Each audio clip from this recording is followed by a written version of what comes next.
I started learning when I was, I think, 7 or 8. My mother used to, coincidentally, where we lived in Chennai, um, Mani Krishna Swami, Sangeeta Kalanidhi Mani Krishna Swami, she used to live across our house. But Ah, I was way too busy. You work night calls, night shifts, you're so busy, come home exhausted, and next thing you know, you want to still sing, but you have no energy. So it is not easy.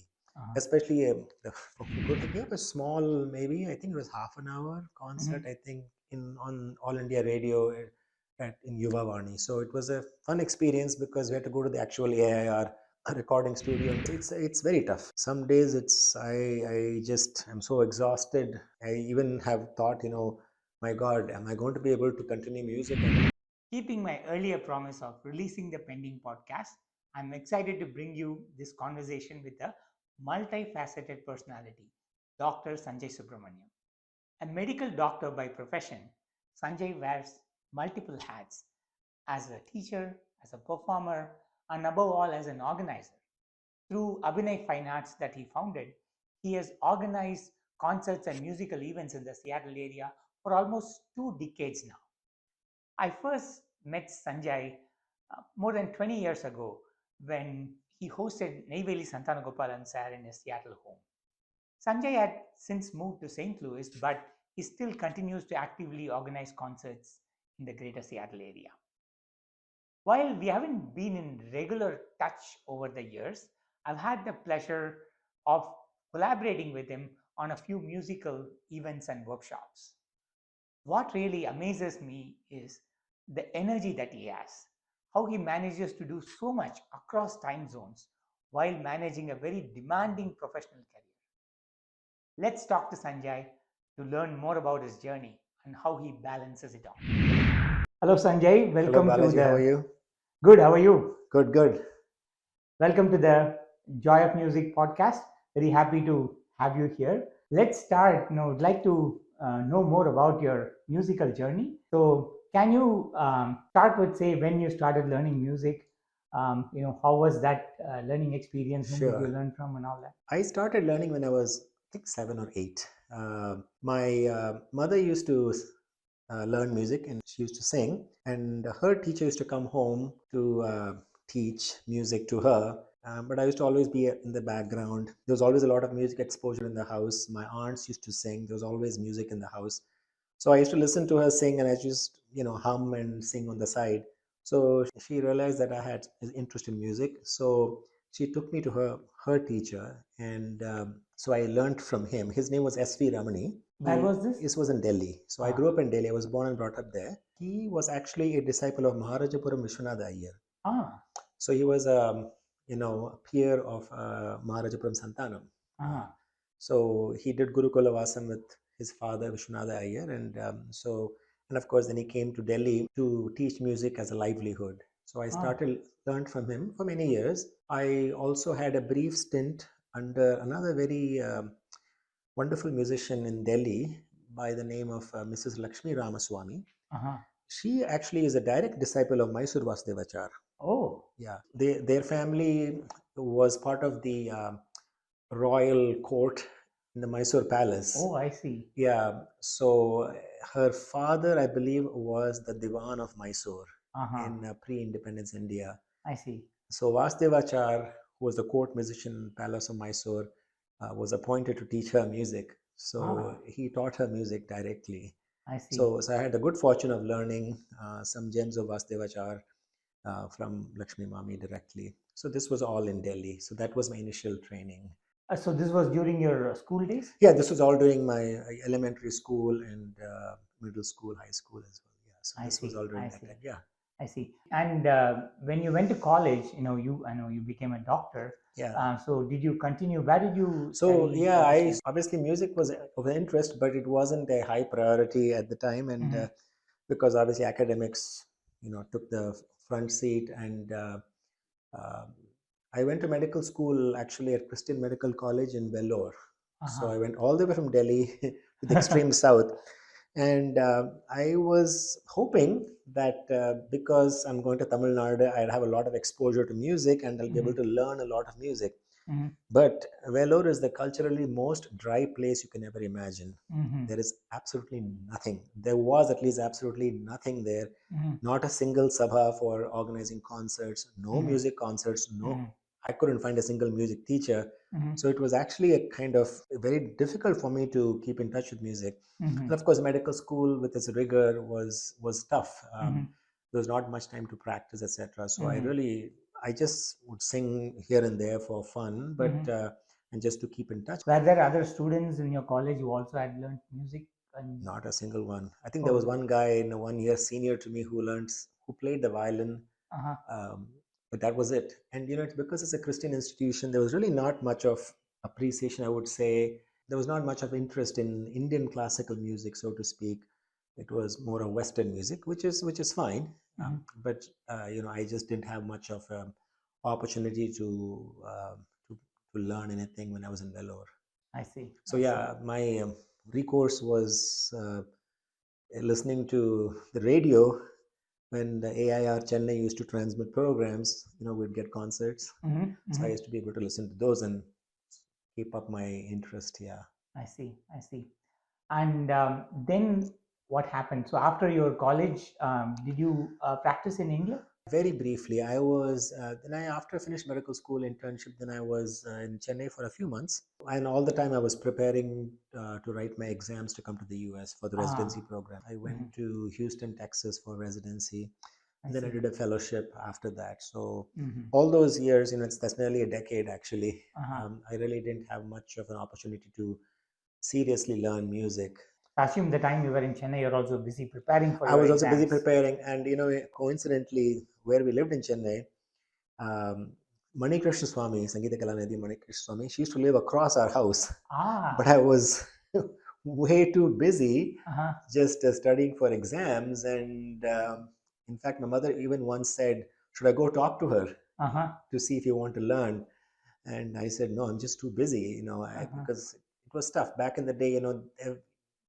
There were not many online resources to study and write the exams to come to the US, and there was not Mm-hmm. much information even on how to prepare for the exams, etc. It was all like hearsay because there was no Mm-hmm. internet even back then, right? Mm-hmm. So, but yeah, but interestingly, she who lived across our house, I but I see. never had the good fortune of learning from her at the time. Although I would have definitely considered it in retrospect, Uh-huh.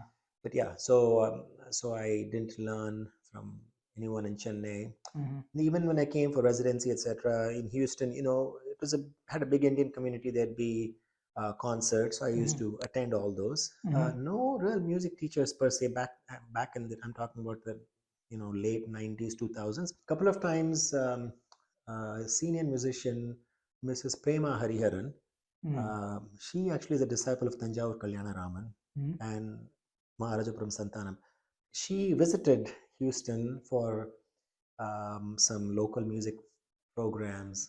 I had the opportunity to meet her, and I said, I have learned music. So she asked me to sing, and she said, "Oh, this is wonderful. Why don't you come and learn a little bit while I'm in town?" So I did go and learn some songs from her. Mm-hmm. So it was just very sporadic. Yeah. I see. I see. So when you are learning during your school days, so at that time itself, you had a strong self-interest in music. Very much so. It was just there was no pressure at all of any sort. It was Uh-huh. just self-interest motivated, and I just loved music. I just was attracted to it. I We used to see. attend a lot of concerts in Delhi back in the day. Delhi had a sizable South Indian community. It was fairly cohesive, I would say, and they used to have regular Carnatic concerts both in the spring and the fall. Uh-huh. There were a couple of good organizations like Shanmukhananda Sabha Delhi branch. Oh, the same one in Bombay had a Yeah, Delhi they had branch. a Delhi Oh, branch, and they used to faithfully organize concerts every year.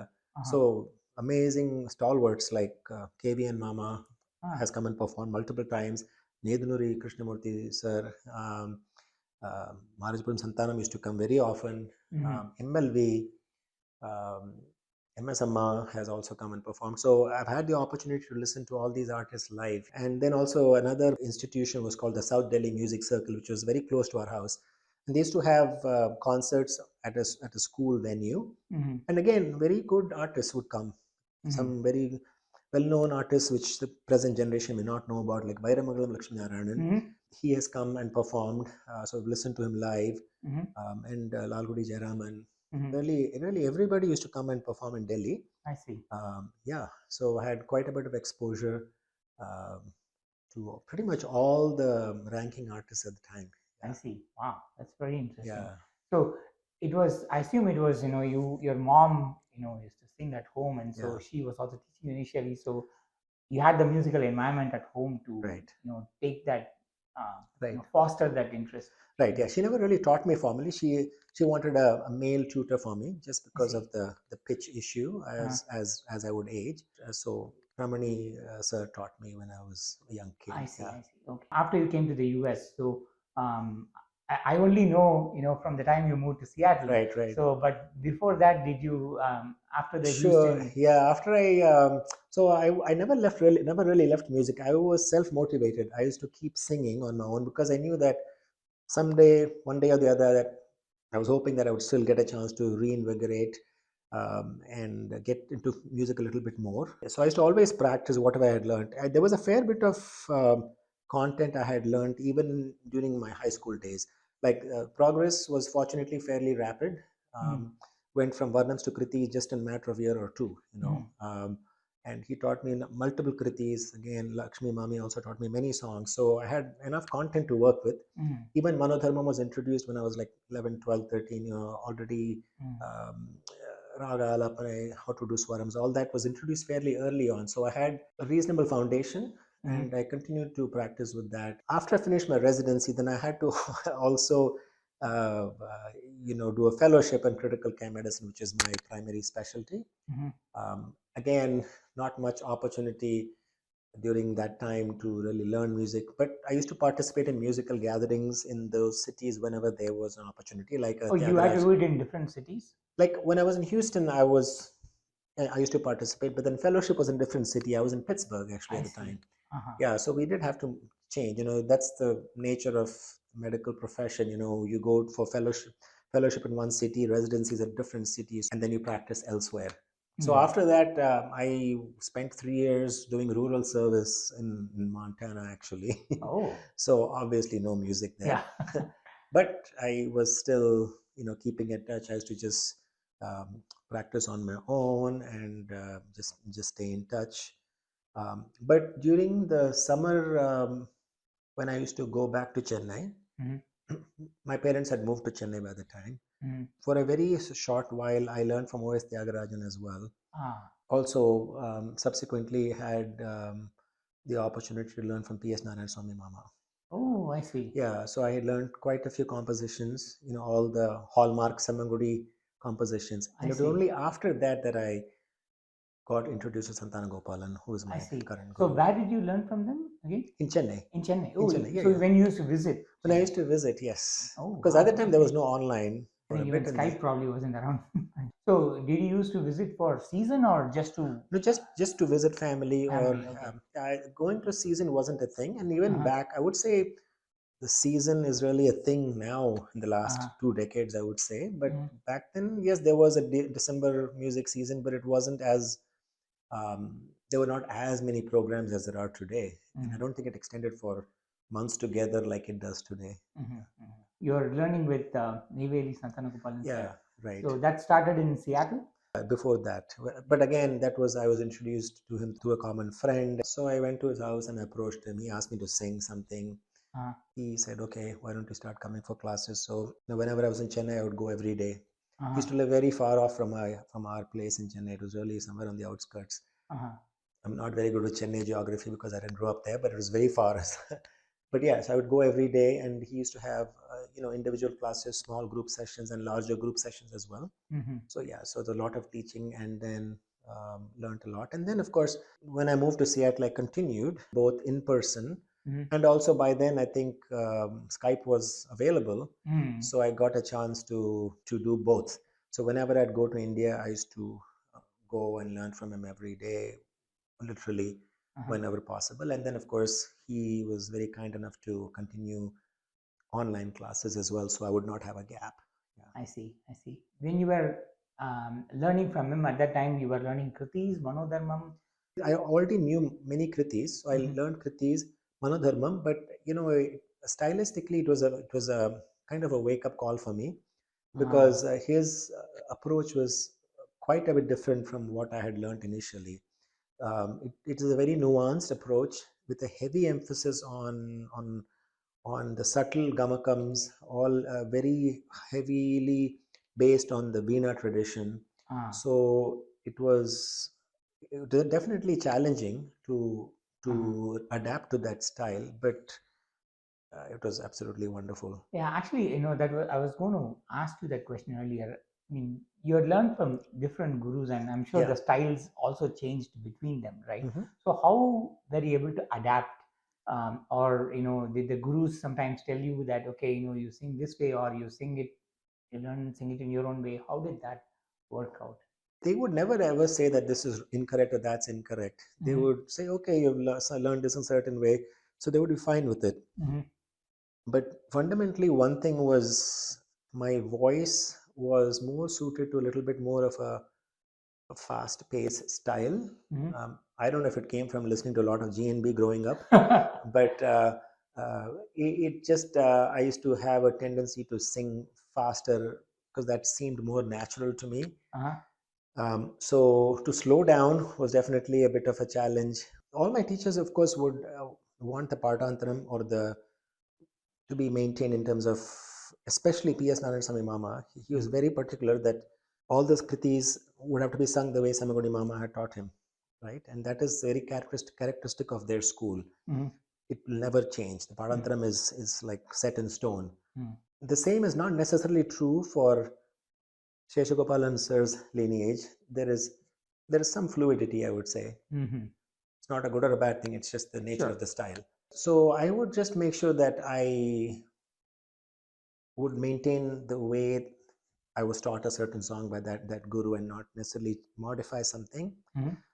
Once in a while, some kritis, when I have sung it before Santana Gopalan sir, he has made suggestions based on what he believes to be more grammatically appropriate for that particular ragam, perhaps more core classical. So he has made some suggestions for certain kritis. So I just have made a conscious effort to make sure not to get messed up in my head.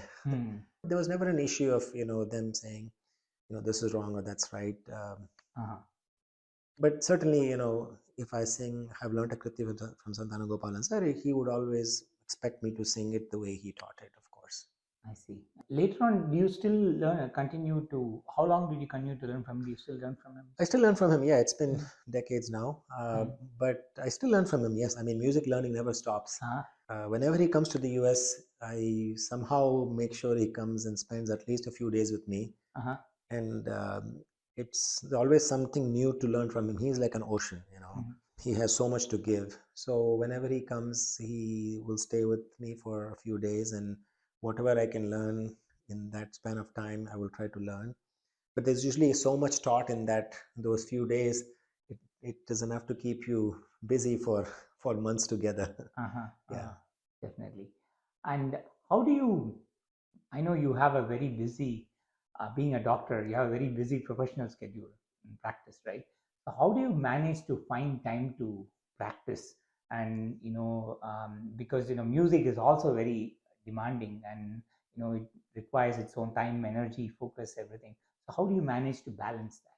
yeah, it's very tough. Some days I just am so exhausted. I even have thought, my God, am I going to be able to continue music or not? You work night calls, night shifts, you're so busy, come home exhausted, and next thing you know, you want to still sing, but you have no energy. So it is not easy.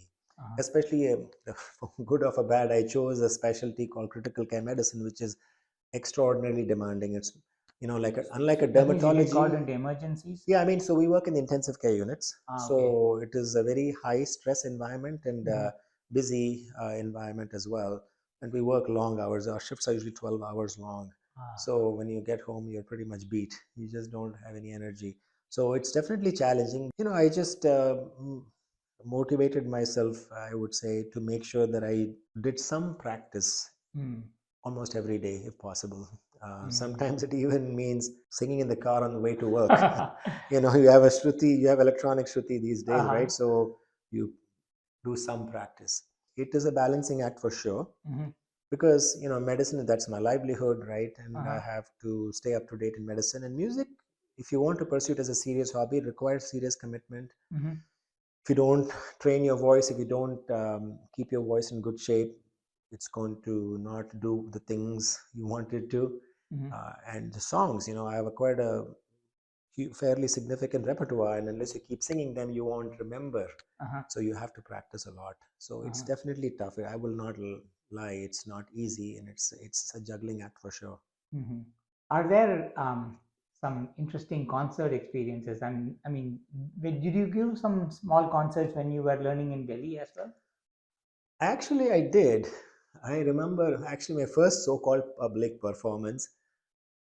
The concept of Arangetrams, I think, is a relatively new thing. Sure, yeah.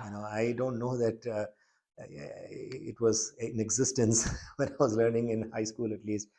I remember my teacher said, there's going to be some music singing at the Ganesha temple in Delhi. He said, you should come. I said, okay. And so I showed up there, and he had just organized a program for his students at the temple. And there was a violinist and a mridangist. So I showed up, and so then he asked me to sing. He said, Sanjay, you come and sing. So I said, okay. I had no idea this was supposed to be a public performance of some sort. So I just went down and sat there. There was a mridangist and a violinist. I remember I sang 2 or 3 kritis that I had learned. I think I remember what I even sang. I sang Rama Bhakti Samrajyam, I think, as the first song, with the mridanga and violin. So like a proper performance. And there was a sizable audience because it was, I think, it coincided with some religious festival at the temple. So yeah, and that was my so-called performance in Delhi. And All India Radio, they used to have a series called Yuva Vani. It was for youth artists or people, their teens, apply for it, and then you would be invited for singing. So I gave a small, maybe I think it was half an hour concert. I think on All India Radio in Yuva Vani. So it was a fun experience because we had to go to the actual AIR recording studio in Delhi. The sound booth with the soundproof room, and the recording engineer would be sitting facing you on the other side of the glass pane. So there was a violinist and a mridangist. So I remember I sang a few songs. I think I sang Shanmugapriya, Alapane Kriti, etc. So it was a fun experience. But that was it. I didn't really do too much actual performing. I was just very busy with studies and trying to apply to med school and things like that. Yeah, learning from Santana Gopalan, because when he used to teach, often he would just play the veena, and you had to just figure out the sahit. I mean, the challenge. I will say that, because there is money involved in. So you are absolutely right. I would say that, you know, uh, 2007, 2008, we'd get maybe 100, 150 people for the average concert. I think that's number one. I think you have to listen to a lot of music. For example, my guru himself, he's such a more than a musician or a musicologist. He will himself say, "I am a rasika first."